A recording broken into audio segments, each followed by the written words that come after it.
शिवसेना प्रमुखांनी आणि उद्धवजींनी हा पडलेला धोंड्याला विधान परिषदच्या आमदारकी देऊन 24 वर्ष पक्षाने यांना एवढा मान सन्मान दिल्यानंतर पक्षासाठी काय काम तर शून्य काम.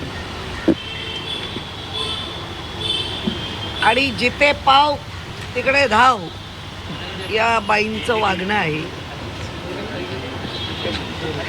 ज्या सामाजिक काम करत मोठ्या होत आहेत तृप्ती देसाई, त्यांनी जो आरोप केला आहे ते आता म्हणतात मी प्रूफ देते, आणि ह्या आता दुसऱ्यांचे प्रूफ मागायला लागले. मुळामध्ये नीलम गोरे बऱ्याच कमेंटमध्ये आलं आहे, नाव गोरे आणि काम मात्र काळे. इतक्या काळ्या हृदयाने भरलेली बाई कधीच, म्हणजे मी तर आमच्या पक्षामध्ये 83 पासून काम करते. 90ला आम्हाला पदं मिळाली आणि त्याच्यानंतर या बाईचा झालेला शिरकाव, तेव्हापासून मी या बाईला बघते. पक्षाच्या कामासाठी सगळं शून्य. माझा प्रोटोकॉल, मला कसं, मला काय, ह्याच्या पलीकडे यांची धावणं आहे. जिथे जिथे अत्याचार झाले त्या ठिकाणी आम्हीही गेलो होतो, पण त्या आमदार असल्यामुळे जास्त तिथे नावारूपाला आल्या. याच्यामध्ये धुळ्यामध्ये जो अत्याचार झाला तेव्हा आम्हीही होतो बरोबर. पण नेहमीच सगळं बाजूला ठेवायचं आणि फक्त आणि फक्त स्वतःला कसं इम्पॉर्टंट मिळेल एवढंच बघण्याचं काम करतात. आज जेव्हा त्यांच्या पूर्ण अंगाशी आल्यावर या कॅप्टन खरात, आता कॅप्टन खरातचे विविध प्रकार आपल्या समोर येतात. महिलांवर अत्याचार तर आहेच, पण मंत्रीपद कसं मिळवून द्यायचं आणि त्याच्यासाठी रक्त कसं व्हायचं आणि त्याच्यासाठी आपला लाभ कसा करून घ्यायचा, अशा अनेक मंत्री त्यांना भेटले.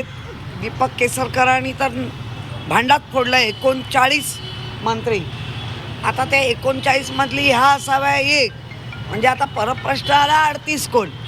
म्हणजे हे असे एकेकांची आता लाईन लागेल. आणि काय म्हणजे काय मिळवण्यासाठी तुम्ही काय काय करत होता. आत्ता पण आपण गेल्या आठवड्याचं जर पाहिलं तर ज्या पद्धतीने उद्धवजींवर बोलल्या अख्ख्या आणि वर त्यांना माहिती आहे की आपली आता थू थू होणार, आणि वर बोलतायत की आता मला ट्रोल होईल. खरं म्हणजे तुम्ही ट्रोल करण्याच्या पण लायकीच्या नाही. पण तुम्ही ज्या सभेमध्ये ज्यांच्यामुळे गेलात, विधानसभेने काय पाहिलं गेल्या 2022 पासून, आधी तर पाहिलंच, पण इतकं खाली गेलेलं, त्याची गरिमा एवढी खाली नेलेला विधानसभा कधी कोणी पाहिली नव्हती. ती विधानसभा त्यांनी 2022ला 20 जून 2022 सभागृह आणि पाहिलं.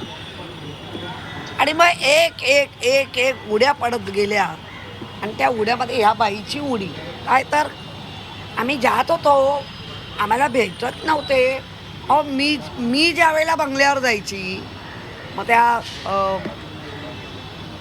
मुख्यमंत्री बंगला असो ना का मातोश्री, आम्हाला कधी कधी सांगण्याची ही बाई हिंमत करायची, थांबा उद्धवजी जरा बिझी आहे. मग भेटत नव्हते तर तुला कसं कळलं बिझी आहेत. हे मी कार्यकर्ती म्हणून सांगते. खोटारडी एक नंबर. आणि बुद्धी चातुर्य ते पण तू तुझ्यासाठीच वापरलंस, ते पण त्याचा उपयोग पक्षासाठी झालं नाही. श्रमदान तर तू कधी केलंच नाही.